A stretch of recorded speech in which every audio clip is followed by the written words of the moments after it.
Hello and welcome. Thank you so much for joining us for this session today. I am Marianne Sarsich, and I'm a breast cancer survivor and also advocate. And I'm especially excited about being able to introduce this particular session to you because we are going to be talking about how do you bridge the divide between patient advocates and researchers. And with us today to talk about this topic is Kimberly Richardson, who is an incredible patient advocate and who founded a program to do just that. And that's what we're going to be talking about today and learning about is a program called Survivors Advising Scientists Educational Program that will help train patient advocates to be able to raise their voices in a meaningful way in scientific conversations. And with her, we have Benjamin Gordon, and he's been working with her on this program. And Ben is a fourth-year student at the University of Illinois, Chicago. He's working on his medical degree and his PhD. And his doctoral project, I think you'll find interesting, is focused on triple-negative breast cancer and why it metastasizes. So let's dig in and let's start. Kimberly, can you tell us what led you here? Why did you decide that this was a program that needed to be created? Oh, okay. Well, thank you. First of all, thank you, Marianne, for having us on this panel discussion. Thanks to Susan Coleman, the conference. We are just pleased to get these opportunities to be in front of patient advocates and to talk about these partnerships between survivors and scientists. I am a 7-year ovarian cancer survivor, a rare form, which is granulosa cell tumor. And I point that out, that the rarity of my ovarian cancer, because of how my whole journey from diagnosis to treatment through recovery was tainted with miscommunication, defensiveness, and it just really wasn't this great opportunity for me to learn more about what was happening to me. I did not have any of the risk factors or any of the symptoms. I was completely fine. For example, I was training for a Chicago Marathon. All I knew was that I was really very tired, and it went beyond runner's naps. And so thank God for my primary, who really helped me get to the core of things. But the truth of the matter was I was diagnosed in surgery. So from them telling me that it was an ovarian cyst to you have stage 3 ovarian cancer.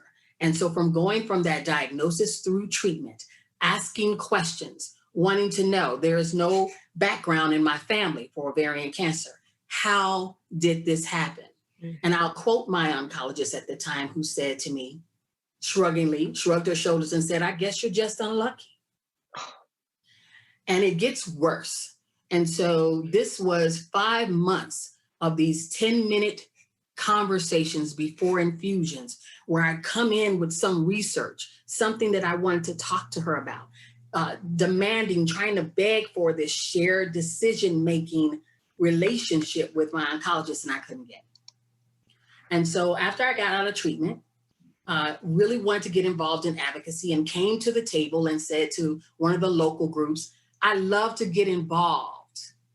I want to talk more about African Americans and African American women and awareness around ovarian cancer." Well, they looked me in my face and they said, "Well, you know what? Not very many African American women get ovarian cancer. The data just doesn't bear that out." And I'm like, well, I'm a data point. I matter, right? And so I give that sort of backdrop about my relationship and what drives me to really want to work with folks who are doing the research. And so that comes to as a patient advocate, I got involved with NCCS, the National Cancer Coalition for Survivors. I may be mixing my words around there, but it's NCCS. And they had a program called Elevate Ambassadors. And we were all charged when we applied. We were charged with develop some projects that you'd like to see done as a patient advocate. And I came to the table with I want to see more relationships between patients, caregivers, patient advocates, and the cancer researchers. Oftentimes in advocacy, there are all kinds of forms of advocacy. Of course, you know this, Marianne. There's the awareness advocacy, where we talk about share our cancer story. There's legislative advocacy, where we actually lobby in Capitol Hill. Mm-hmm. And here is where it made sense to me. For several years, going to the Hill and talking to staffers. And it was about 10 of us in a room, and we had our story and we had our legislative asks, right? Mm. But the staffer asked one of us, not me, but asked one of us, so what's the latest research on PARP inhibitors as it relates to ovarian cancer? And the woman literally was stumped. You could see it all over her face. And I said, we should never, ever be in that position where we can't readily tell a staffer or a legislative official about a particular ovarian cancer research. We're here to lobby for more funding. We look like, I don't want to say pawns, but we don't look efficient and credible. Our story is great, but sometimes it's not enough when we talk about different audiences. And so that's one of the major reasons why I put that project together.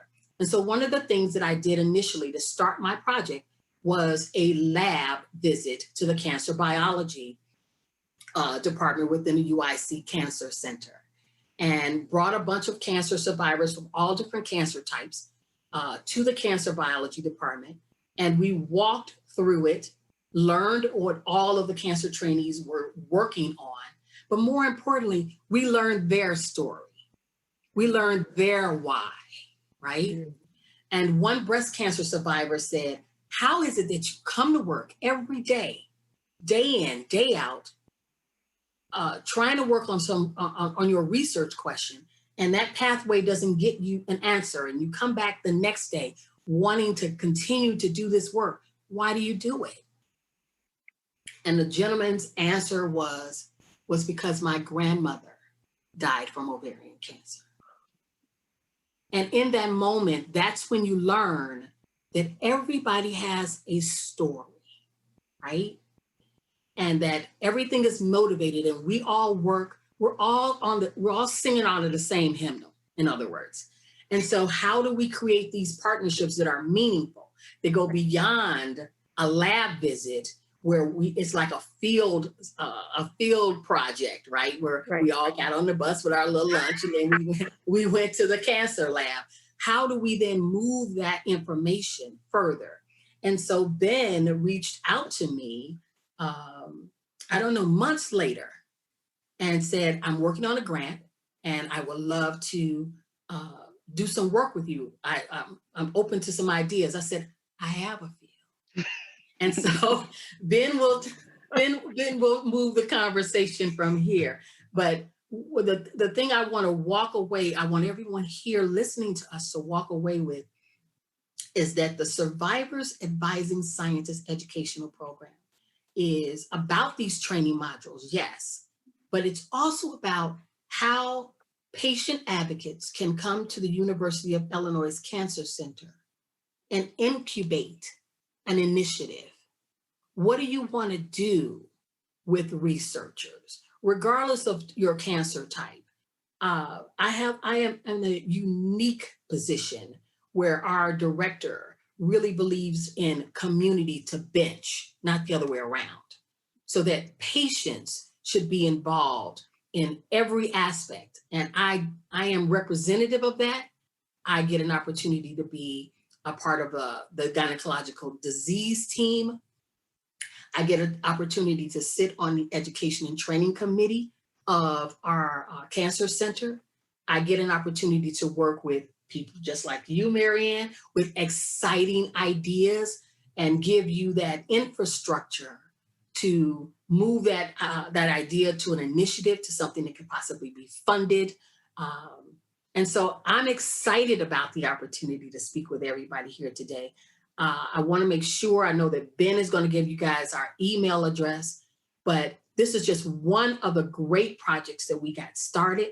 And the whole goal is to educate patient advocates on the basics of scientific inquiry so that you are you're better informed when you go back and speak with your oncologist. You're better informed when you're going to conferences and you're sitting in on sessions, or you're going to the poster sessions and you're talking to some of the cancer trainees that are presenting there. One of the things we just got finished doing, and Ben will talk to that as well, what we did a virtual poster session where there were nationwide patient advocates who reviewed those posters. Right. So not only were we looking for scholarly content, but we were looking for, can the cancer trainee effectively speak in easy to understand language about their research? And so these are those kinds of great opportunities I get at the Cancer Center. And I want to share that with this audience and know that if you have some ideas or you have something that you think fills in the gap for patient advocates, reach out to me, because we want to be able to nurture that idea and help you get it off the ground. So I thank you again, Marian, for giving me the opportunity just to give you guys the background around Survivors Advising Scientists, the educational program. And Ben is going to walk you guys through the specifics of the training modules. Can I jump in for 1 second and just say Absolutely. something you have said just really just strikes me as incredible. And it sounds to me like the way you describe UIC is they have a culture that needs to be emulated at other centers. Definitely. Not just, a one-off project is what you're saying. It's because of this culture at UIC, and that they will do more.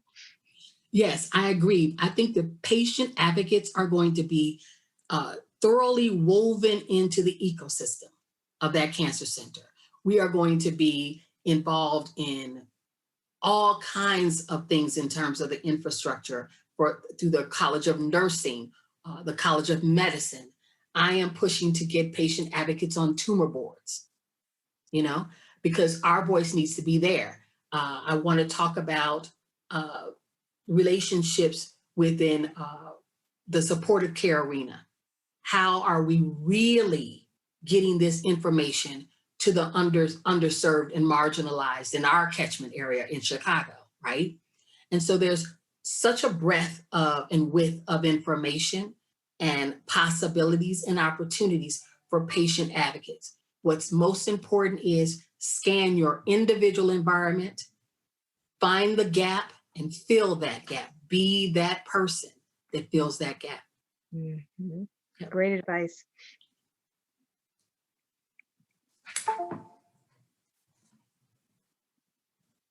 Okay, Ben, do you want to jump in and tell us more about the program? Well, thank you so much for having me, Marianne. It's a real honor to be here as a student, a fourth year MD PhD student, as you mentioned, in the 8-year total program. And it's my long-term goal to become a physician scientist in oncology. As Kimberly mentioned, I met the UIC's Cancer Center's Patient Brigade, which is a group of patient advocates that toured my lab. I'm in the lab of Dr. Jan Kidieski, who's the current director of the Cancer Center. And I had such an impression after that meeting. We toured the lab, we talked about research, and I thought, wow, what a wonderful opportunity there is to kind of build this bridge between the two communities. I mean, every day researchers go to work, cancer researchers go to work on these scientific problems, but, in the middle of the grind, sometimes you forget why you're doing it. And not everywhere. I mean, I think UIC is kind of special in this regard. Not everywhere do the researchers get such close interaction with the patient advocates. And it really highlights the importance of the work. And as a undergrad student, when I was training, getting my application ready for MD, PhD programs, I worked in the lab, but you also shadow some doctors, and you see what two completely different universes, the research world and inside the clinic. When I was shadowing an oncologist, she had only like 10 minutes with some of the patients, and some of the patients were just left confused and had no idea how to understand the prognosis and how to understand the scientific data behind it. And in addition to that, I've always had this deep-seated interest in scientific education. I, grew up with Bill Nye the Science Guy that Kimberly and I like to talk about, and Carl Sagan, who, always emphasized that if you can't explain complex topics in a very simple way, it's not worth explaining at all.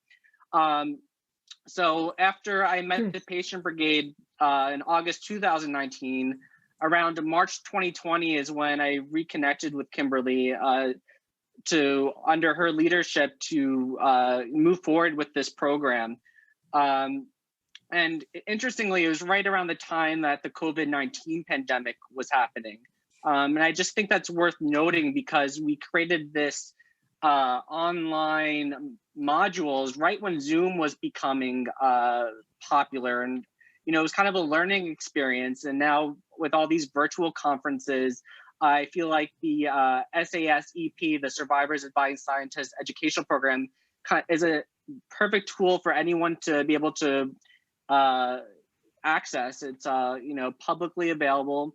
Kimberly just put in the chat our email. It's sasep@uic.edu. We would be more than happy to send out the link to access the modules. We cover everything from scientific hypotheses to experimental variables to types of clinical studies, bias, how to read a scientific poster. And one thing I really want to emphasize is that in creating the content of these education modules, before they were officially published and put online, they went through kind of a peer review type process from patient advocates. So they told us what worked, what didn't. They told us, they're confused by X, Y, and Z, or they liked that, or this or that. So we kind of, almost like the peer review process in science, we took the feedback and we edited and polished the modules based on the feedback. And here is fellow MD PhD students, Casey and Tova, who helped create some of the content. As I mentioned, I'm in Dr. Jan Kidieski's lab, who's also the Cancer Center director, and of course, Kimberly Richardson, who came up with the idea and led this whole program. So yeah, we hope moving forward, we can continue this bi-directional conversation between patients and survivors, advocates, and researchers. And I think it's especially useful for me and my fellow MD PhD students who are getting this exposure at such a early part in our training, because we really hope to take this type of collaborations and to keep it going as attending and senior scientists. I'm just wowed. I love all of what I'm hearing. So then from the patient perspective, I'm very intrigued by going through this training program. So how would I do that if I wanted to get this training from the modules you guys have created? So we, I think Kimberly put in the chat, but if it's not there, let me know. We have an email, sasep@uic.edu. We have a link we could send out to you, and then there's a link to all 9 modules I think it's in one kind of concise package program. But then I run myself through it? Are there videos with that? Mm-hmm. Yeah, so upon clicking the link, I think there's some background information. I think our goal was to make sure we're reaching out to a diverse array of backgrounds. And so there's a few background questions, and then it leads you right into the module. So all you have to do is click and then put in your information, then press next.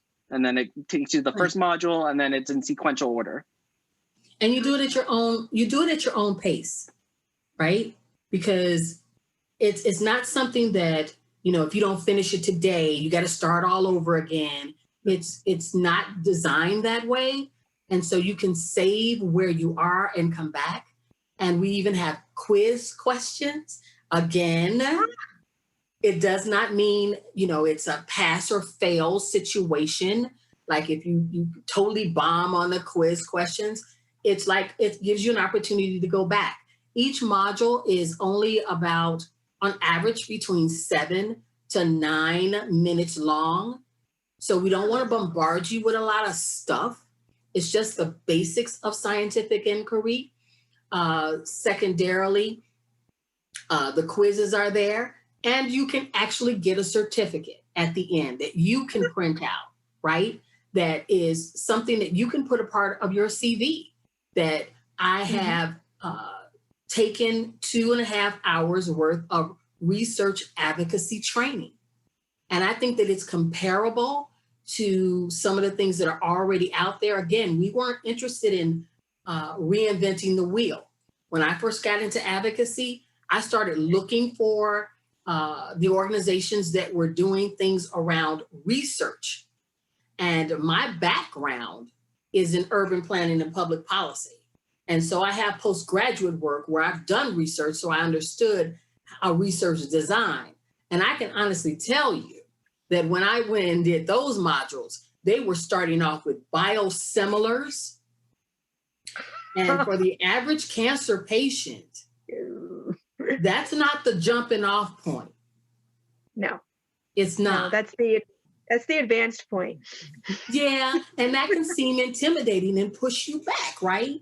But yes. I think the way that Tova and Ben and Casey, and in collaboration with other patient advocates, and they ranged from brand new advocates to very seasoned research advocates, that we put together some training modules that would be comfortable, that would empower you when you're finished, and you can say, yeah, I can jump off now and start talking about biosimilars and what is it? Why do we do these clinical trials? What really is behind the cancer research? And that's the question. It's the hypothesis. What are we trying to find out? And so here we are, living experts, right? As cancer patients, we're living experts about the what, right? The researchers help us with the how. They help us understand the how behind the cancer research. And so I want to do more training modules that even, drill down even deeper, that help us go all the way back to the cell and mitochondria, right? And because more and more people now are doing their genetic testing.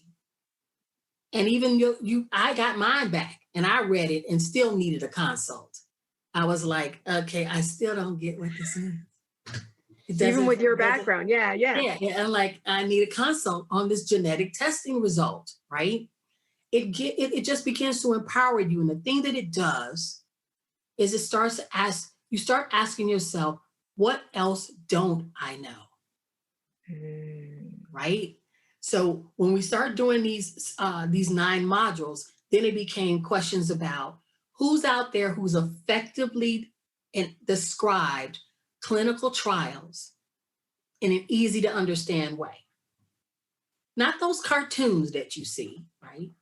That promote clinical trials. Cartoons are cool, don't get me wrong, but the content behind, the scholarly content behind the clinical trial is not there.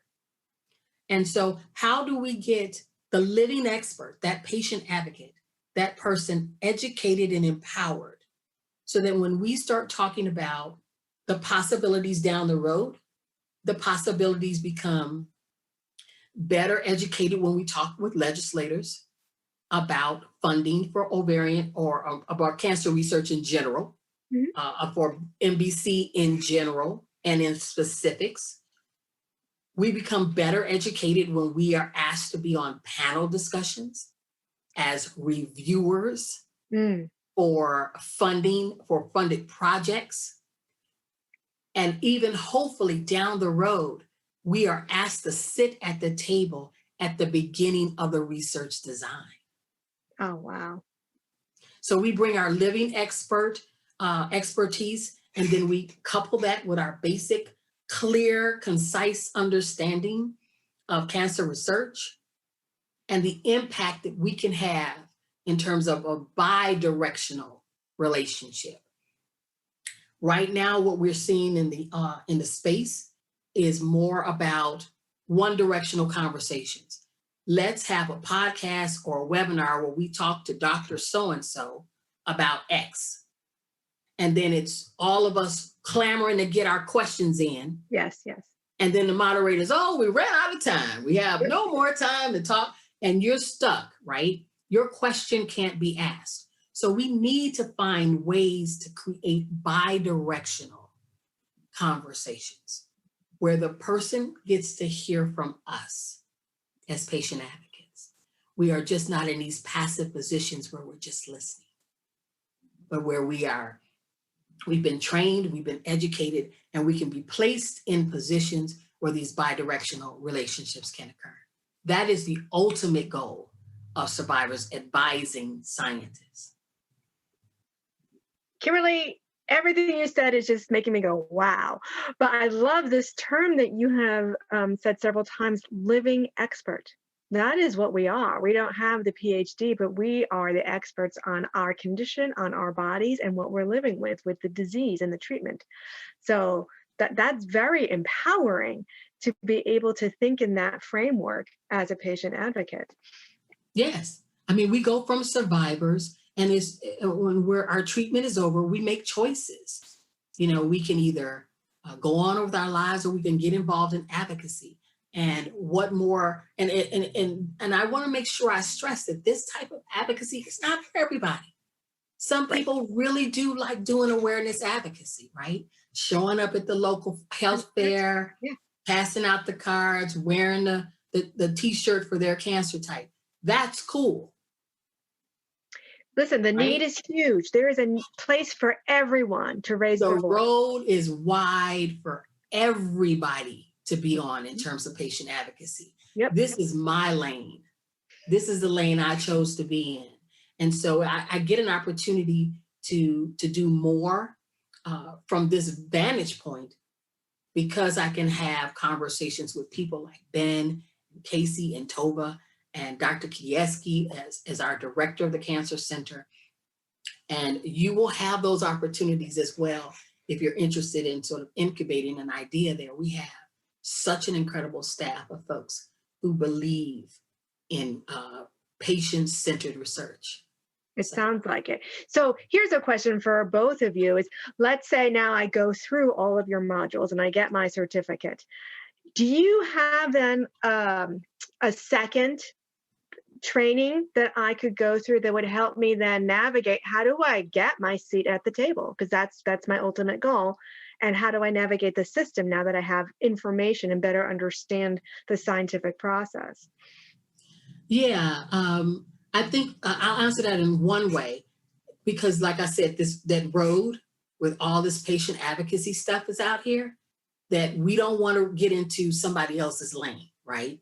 So to talk about advocacy, there are so many cool groups out there at the national level that help you walk through that. One's, again, I'm plugging them again, is NCCS. Well, yes. WOG does it. PCORI has background information on the patient ambassador or the patient advocate experience. I'd be more than happy to share if one of your listeners is interested in how do you create that path to advocacy.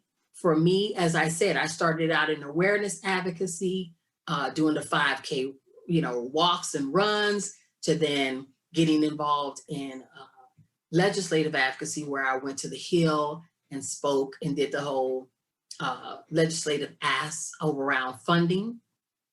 And then there's research advocacy, where there are all these wonderful opportunities to be on design teams, to become a reviewer or pre-reviewer for NIH, NCI, CMS. There's so many different pathways, but it helps when you get involved in a national advocacy organization, and that people start to know about the work that you're doing. Then you get calls and you get opportunities to be on panels. You get a chance to blog.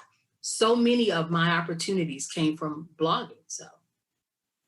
But this sounds like a great place to start. If you think that research advocacy is where you want to raise your voice, going through this training module seems to me to be a fabulous way to start, and then go forth and contact those national organizations. Mm-hmm. Absolutely. Absolutely. Yeah, I 100% agree. In addition to, research advocacy, if you want to just empower yourself, going to, AACR scientific conferences, ASCO, if you want to be able to go and just for your own fulfillment and curiosity, learn about the research and go to the poster sessions and ask questions.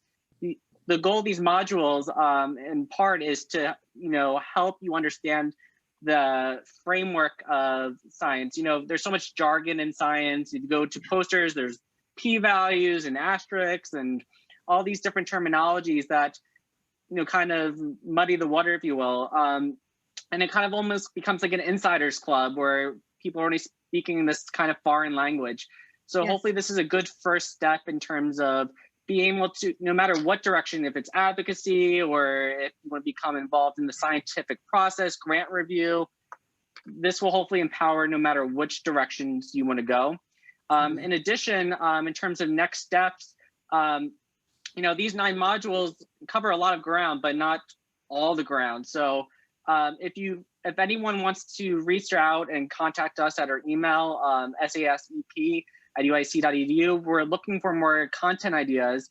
And, our goal is to make more modules. So if you have any great ideas, if you think, all right, this is great, but I really want to learn more about this more in depth, or I want a higher level understanding of this, just reach out to us and we'll be more than happy to start putting more modules together. And if we you are also, almost. I'm sorry, Mary, but I want to make that plug too. And if you also are interested in being one of the patient advocates who reviews the modules and gets involved with helping us to create easier to understand modules, contact us about that as well. Oh, fabulous. This has been an incredible session and it flew by. We are just a little bit over and I wish we could continue. I think that we need to come back and have a part 2 because I think that I can hear that you have things in the works that you're going to be expanding what this is all about and what the patient advocate can pull out of these training modules that you're developing and have that bi-directional, I love that, bi-directional conversation between the patient advocate and the researcher. That is just so powerful. So thank you both so very much for the work that you have done, because this is clearly very needed, and for being here today and sharing what you have been working on. Thank you, Ben. Thank you, Kimberly. And I'm really looking forward to seeing what comes next out of your training modules. Thank you for having me, and thank you for having us. Thank you very much. Yes, of course. And thank you all for tuning in. Have a great day.